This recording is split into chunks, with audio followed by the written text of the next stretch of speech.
Hey guys, if you're new here, awesome. If you're not, that's even more awesome. Thanks for coming back. In this video, I'm going to do things slightly different. I've previously put this video out and I was met with a huge amount of questions, so I've decided to do a narrated version.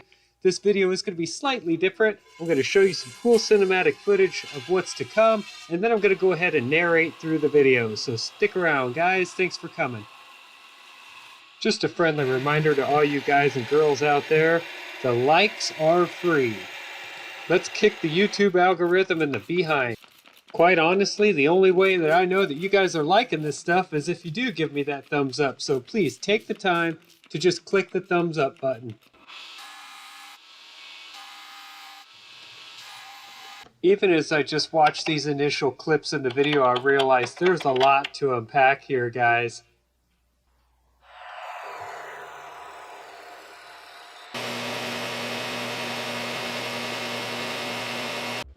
Hopefully a couple of those shots that you just saw grabbed your attention and you'll stick around so I can explain to you how and why I do the processes that I do to create these swords.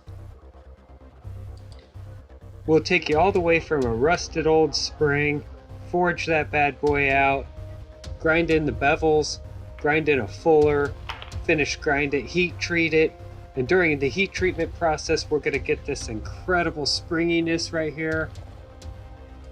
Stick around and see how it's done and make one for yourself. It's time to get started.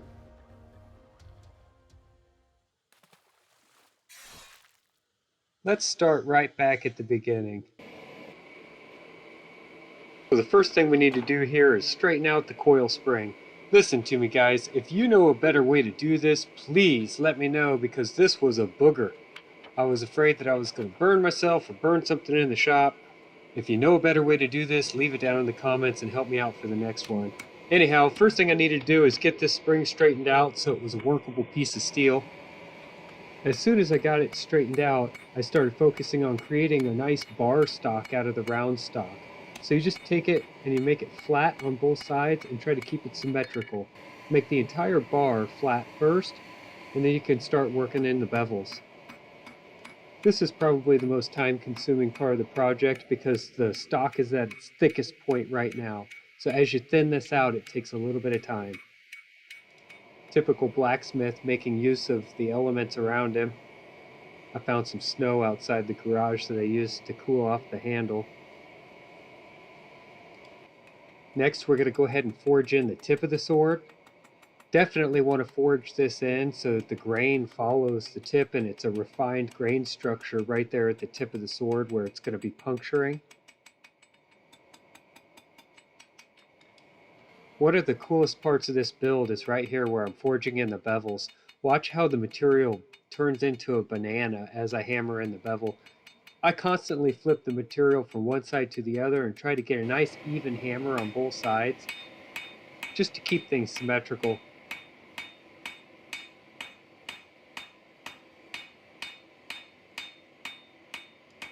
Now that I have all the bevels forged in, I need to focus on making the billet as straight as possible, and then I'll heat the entire piece up in the forge and put it in my perlite mixture so I can anneal the steel back and go in for finish grinding and things like that before I do my heat treatment.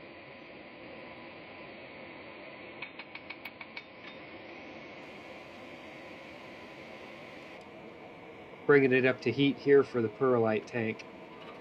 Put it in and cover it up and come back and work on it tomorrow. This is completely rough forged. I forged in the bevels, I forged in the tang, and I forged in the tip.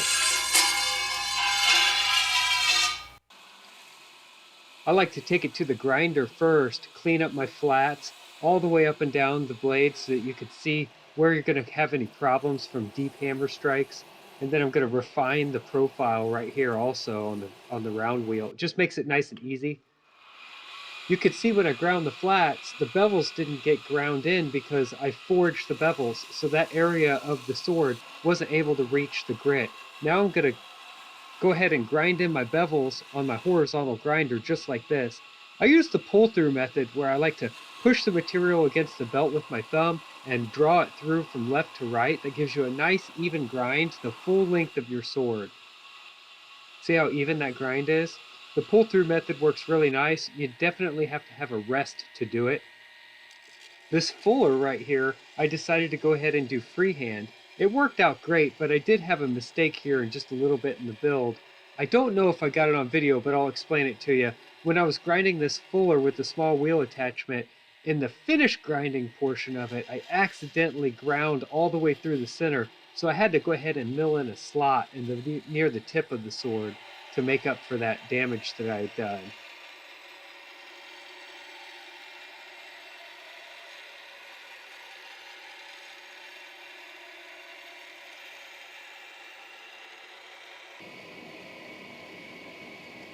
It's time to heat treat this bad boy. I went ahead and heated up my oil. I want this sword to be real springy.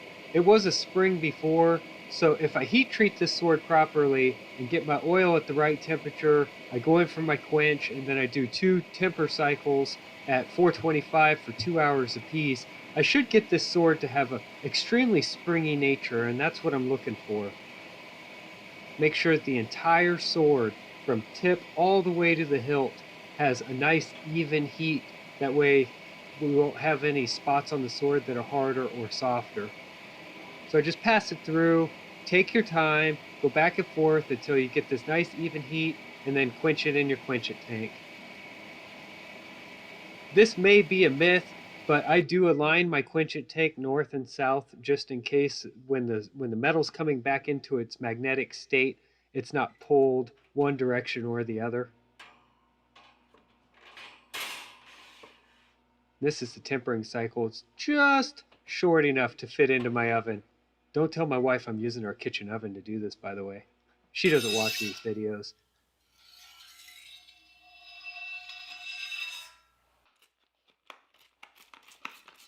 The solution you're seeing me spray on the sword right now is called Oxbow Blue. It's a solution from Brownells that's a cold bluing solution.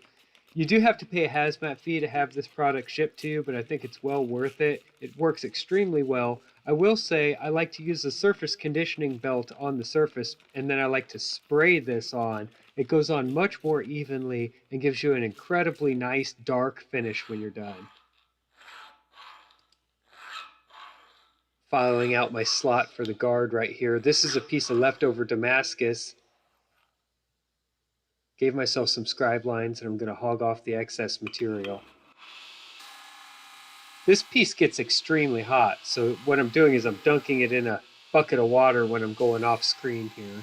The smaller pieces heat up extremely fast on the grinder. Since this is Damascus, I'm going to go ahead and grind it out to shape, finish polish it right here, and I'm going to throw it in the etchant tank, which is ferric chloride and distilled water. It's a mixture of 50-50 each.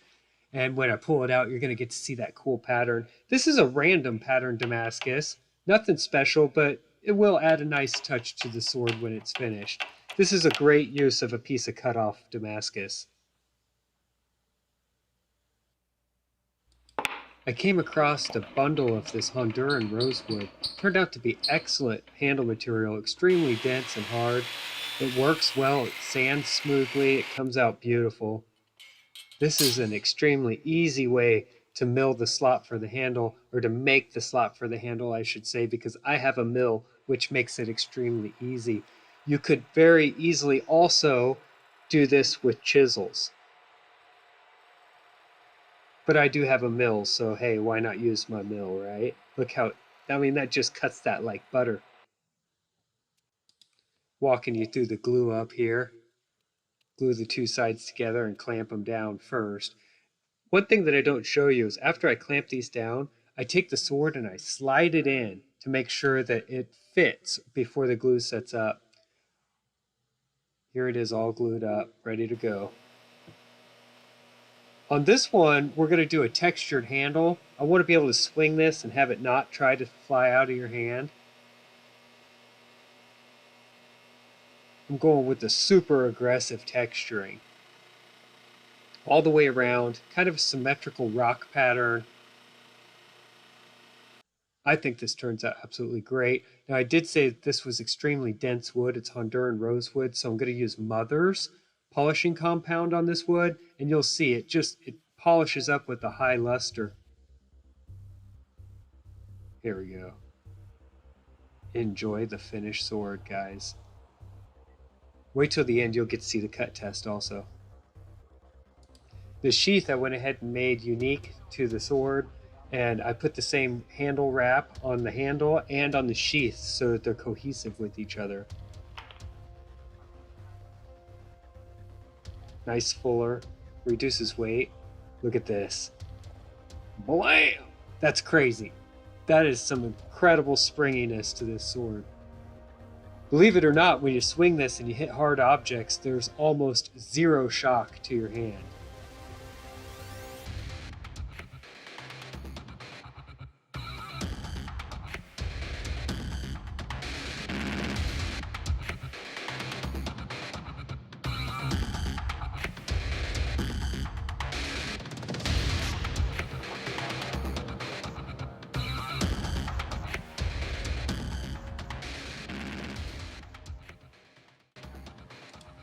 If you guys enjoyed this sword video, I have several other sword videos on the channel. I'll go ahead and put a link right here so you can go and enjoy those next.